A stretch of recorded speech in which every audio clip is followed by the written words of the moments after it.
Bonjour, je suis Francis Metati, chef des entreprises à être en règle sur le plan juridique et fiscal.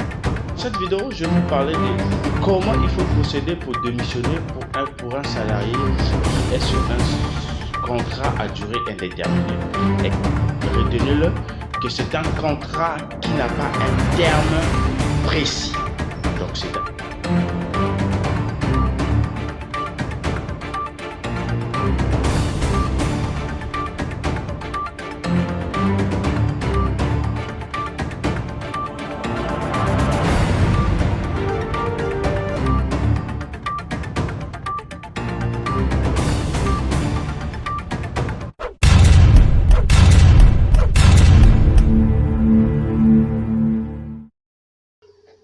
Bonjour, je suis Francis Metati, chef des entreprises à être en règle sur le plan juridique et fiscal tout en prenant point d'engagement grâce à la méthode entreprise sans souci.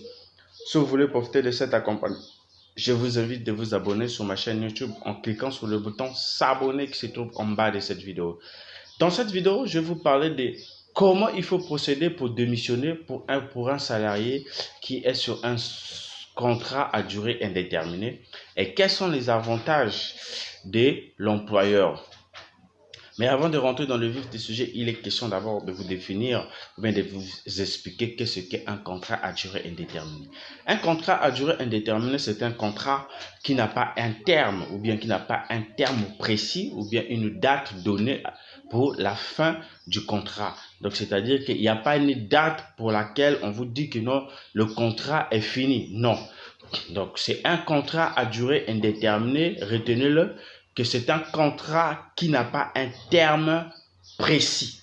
Donc, c'est-à-dire que vous commencez du 1er janvier jusqu'à X années, ou bien X mois. On n'a pas donné un terme précis à cela.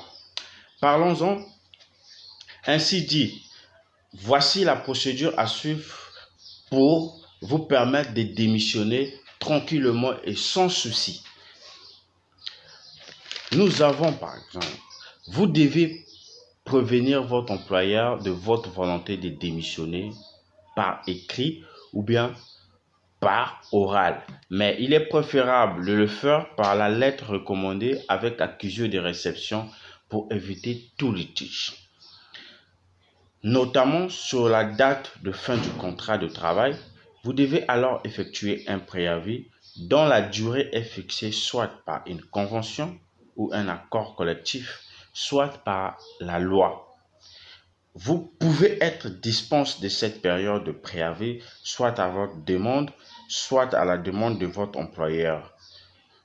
C'est-à-dire que lorsque vous voulez démissionner, vous devez le faire par une lettre recommandée avec accusé de réception pour vous mettre à l'abri des risques, c'est-à-dire à l'abri des litiges. Et lorsque vous démissionnez, sachez-le que vous ne pouvez pas de go quitter votre entreprise. Vous devez respecter ce qu'on appelle le préavis. Le préavis, avant de le respecter, il est question, votre employeur doit vous donner une dispense pour que vous restiez jusqu'à ce que vous restiez, pour que vous puissiez respecter votre préavis dans l'entreprise. Vous pouvez prendre des congés payés pendant le préavis. Si vous n'avez pas touché vos congés payés pendant votre exercice des fonctions, vous pouvez le toucher lorsque vous êtes en préavis dans votre entreprise. Les documents remis par votre employeur, et il y a des documents remis par votre employeur à la fin du contrat. À la fin du contrat de travail, votre employeur doit vous remettre un certain nombre de documents. Nous avons par exemple le certificat de travail, l'attestation, le solde de tout compte récapitulatif des dispositifs. En règle générale, un salarié doit respecter un délai de préavis avant de quitter l'entreprise à compter de l'annonce de sa démission. La durée du préavis est définie par la convention collective applicable par l'entreprise. C'est-à-dire qu'avant de quitter votre entreprise, vous devez respecter une étape qu'on appelle le préavis. Et cette préavis-là, elle est fixée dans les conventions collectives dans les conventions collectives de chaque entreprise. Chaque entreprise a ses conventions collectives, bien à sa convention collective. Nous avons par exemple, dans la plupart des conventions, nous avons par exemple 1 mois pour les employés et techniciens, 3 mois pour les cadres. L'employeur peut cependant accorder une dispense de préavis aux salariés et, dans ces cas, lui verser le salaire correspondant à la période de préavis qu'il aurait dû effectuer. Si, par exemple, vous voulez quitter votre entreprise lorsque vous avez fait une démission ou bien lorsque vous avez notifié à votre employeur, vous voulez quitter, par exemple, votre entreprise, l'employeur doit vous donner une dispense qui va compenser votre préavis pour quitter l'entreprise. Mais on ne quitte pas l'entreprise lorsque vous avez, après avoir fait sa démission et de go, vous quittez l'entreprise. Ça, vous n'avez pas respecté la procédure de la démission. Nous avons, si un salarié n'effectue pas son préavis sans dispense par l'employeur, il lui est alors redevable d'une indemnité et dans certains cas, des dommages et intérêts. Après le délai de préavis, le salarié peut quitter l'entreprise qui doit tenir à sa disposition. Voilà. Après le délai de préavis, l'employé peut quitter son entreprise après avoir respecté son préavis.